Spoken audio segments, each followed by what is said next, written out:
সাহেব।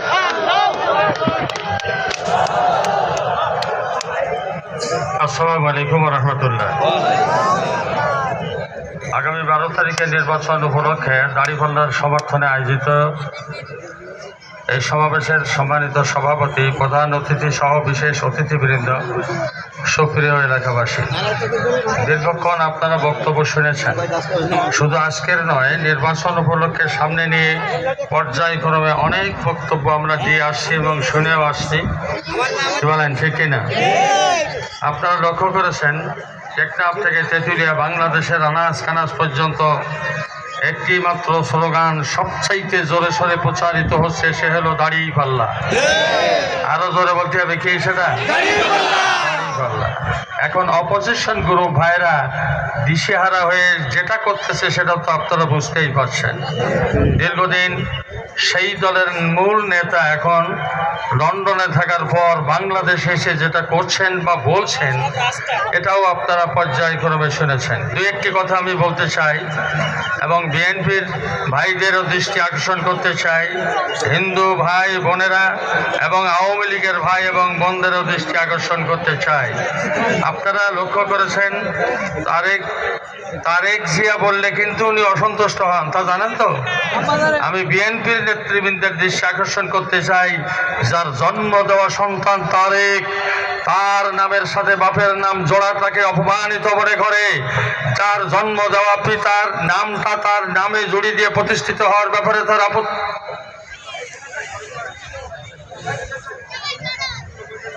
যার আপত্তি, সেই জিয়া, সেই খালেদা জিয়ার নাম করে করে আপনারা রাজনীতি করেন। কি বলেন? তারেক জিয়া এর আগে শুনে এসেছেন না তারেক রহমান শুনে এসেছেন? তারেক জিয়ার আপত্তির কারণে আমার নামের শেষে অন্য কোনো নাম জোর দিয়ে আমি প্রতিষ্ঠিত হতে চাই না, আমি নিজেই প্রতিষ্ঠিত হতে চাই। আমি হাবিবুল ইসলাম হাবিব, এই এলাকার এমপি, উনিও তো কি বলেন তারেক জিয়া, খালেদা জিয়া, কি বলেন ওই যে জিয়া, শহীদ জিয়া, খালেদা জিয়া, আরে বাবা তার ছেলেই তো কি করে না। সম্মানিত ভাই আমার, তারেক জিয়ার ফতোয়া, বাংলাদেশে নাকি মাঝে মাঝে ভূমিকম্প হয় জামাত ইসলামীর নেতা কর্মীদের অপকর্মের কারণে। এর জবাব আপনারাই দিবেন আগামী 12 তারিখে। কি বলেন, ঠিক কিনা? তারেক জিয়া বলেছেন, তারেক রহমান বলেছেন যে আমি দুর্নীতির গলা টুটি ধরবো। আমাদের প্রশ্ন হচ্ছে, বিএনপির ভাইদের মাধ্যমে আপনার নেতার কাছে 49 জন, এ পর্যন্ত 49 জন দুর্নীতিবাজকে আপনি এমপি প্রার্থী করেছেন। 1700 কোটি টাকা থেকে শুরু করে সর্বনিম্ন 2-2.5 কোটি টাকা পর্যন্ত ঋণ খিলাপি হয়ে জনগণের টাকা আত্মসাৎ করে, ব্যাংকের টাকা আত্মসাৎ করে যাদের এমপি বানাবেন, তাহলে এদের দিয়ে আপনি দুর্নীতি দমন করাবেন না আপনার আমলে আপনি ব্যাংক লুট করাবেন, সেটা জাতি 12 তারিখে জবাব দেবে ইনশাআল্লাহ। সুতরাং কত কথা, হাবিবুল ইসলাম হাবিব ভাই নাকি আমাদের ছোট ভাই এই ময়দানেই বক্তৃতা দিয়েছে নাকি, কেন আমি নিজেই শুনেছি। 80,000 হিন্দুর কি করবেন উনি? নিরাপত্তার চাদরে ঢেকে রাখবেন। মাত্র 7 তারিখ অর্থাৎ গত পরশুদিন এই বক্তব্য আপনি দিয়েছেন।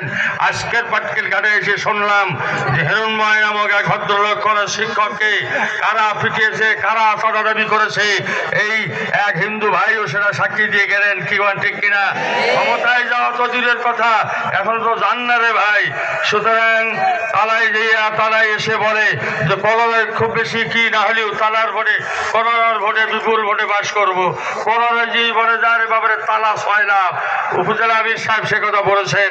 আপনারা প্রস্তুত থাকেন, এ সমস্ত সব ভাওতাবাজির উত্তর আমরা 12 তারিখে তালা করোনার আপামর জনসাধারণ, মা বোন, ধর্ম বর্ণ সবাই মিলে আমরা এর জবাব দেব ইনশাল্লাহ।